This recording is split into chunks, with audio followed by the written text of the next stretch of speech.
Assalamualaikum warahmatullahi wabarakatuh. Bismillah, alhamdulillah, wa syukuri nikmatillah, la haula wa la quwata illa billahil aliyul adim. Pesan dibalik cerita Syekh Siti Jenar. Inti dari cerita film Sunan Kalijaga mempunyai dua pesan yang inti. Satu, saat Sunan Kalijaga mendapatkan wejangan dari guru dalam perahu yang seharusnya tidak ada yang mendengar selain murid dan gurunya, yang seharusnya di saat itu harus steril dari orang lain, atau tidak boleh ada yang mendengar atau melihatnya, atau yang tidak berkepentingan tidak boleh nimbrung, kecuali mereka yang sudah pernah mengikutinya, dan biasanya mereka sebagai keamanan. Mengapa wejangan itu digambarkan di atas perahu agar mudah mengawasi keamanan dari telinga yang mendengar selain pencari ilmu dari guru? Karena di situ ada yang harus dirahasiakan agar tidak menimbulkan fitnah, atau bukan berarti yang dirahasiakan itu mengada-ada, bahkan itu ajaran baginda Nabi Muhammad Shallallahu Alaihi Wasallam. Yang demikian itu kalau zaman sekarang, biar tidak ada yang mereka atau memotong dan mengedit, akhirnya menimbulkan fitnah. Inti pesan wejangan di atas perahu bagi yang belajar tauhid berguru ke mursyid harus melalui proses dari awal sampai akhir, dan di atas perahu itu wejangan yang akhir dan intinya di situ. Pesan kedua pada cerita itu ada pada kata yang diucapkan Syekh Siti Jenar. Kalau salah mengartikan akan fatal akibatnya. Diibaratkan kita berjalan di sirat, kalau jatuh 70 tahun baru terasa panasnya api neraka. Itu faktanya. Sangat banyak yang demikian gagal memahami perkataan Syekh Siti Jenar. Tidak ada Tuhan, yang ada hanya makhluk, dan tidak ada makhluk, yang ada hanya Tuhan.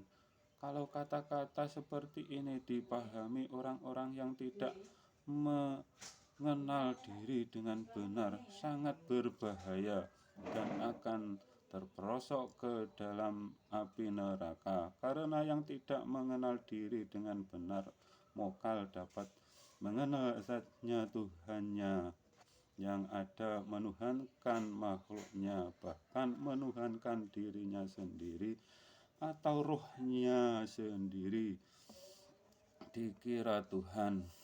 Diri manusia ada dua sisi, yang diketahui jasad atau ketahui jasmani hanya sebatas makhluk, yang diketahui rohani atau ruh hanya ingin selalu sujud kepada Robnya. Jasmani yang melaksanakan Islam, rohani wilayahnya iman. Keduanya wajib diilmuinya.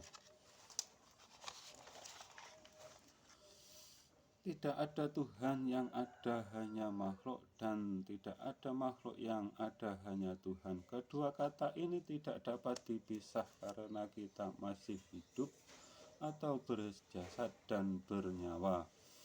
Kita akan mati. Jasad kita disebut makhluk yang kasat mata ini akan kembali ke makhluk juga, atau dikubur kembali ke makhluk yang disebut makhluk langit bumi seisinya.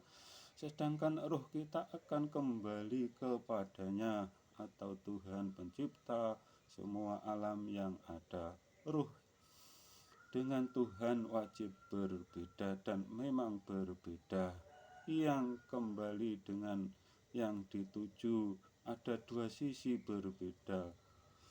Memahami agama dan diri jangan sampai terbalik. Wilayahnya Islam diilmui iman, wilayahnya iman diilmui Islam.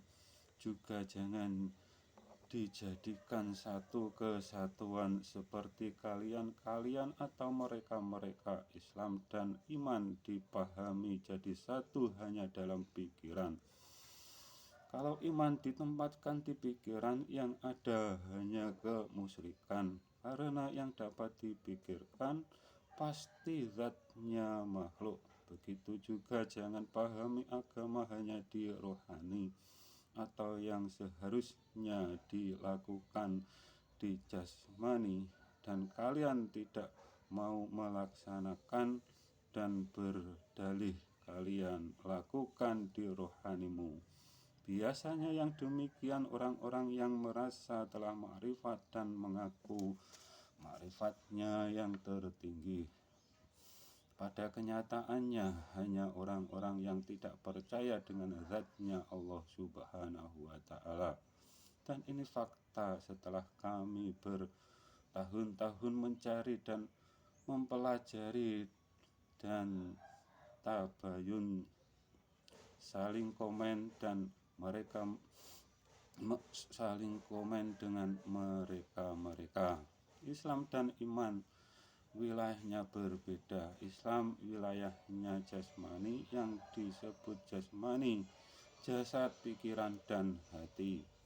Iman wilayahnya rohani, yang disebut rohani, roh dan jiwa kita, dan jati diri roh yang ada dalam diri, hakikatnya diri roh yang ada dalam diri. Bila salah iman, amal ibadah terbalaskan. Wassalam.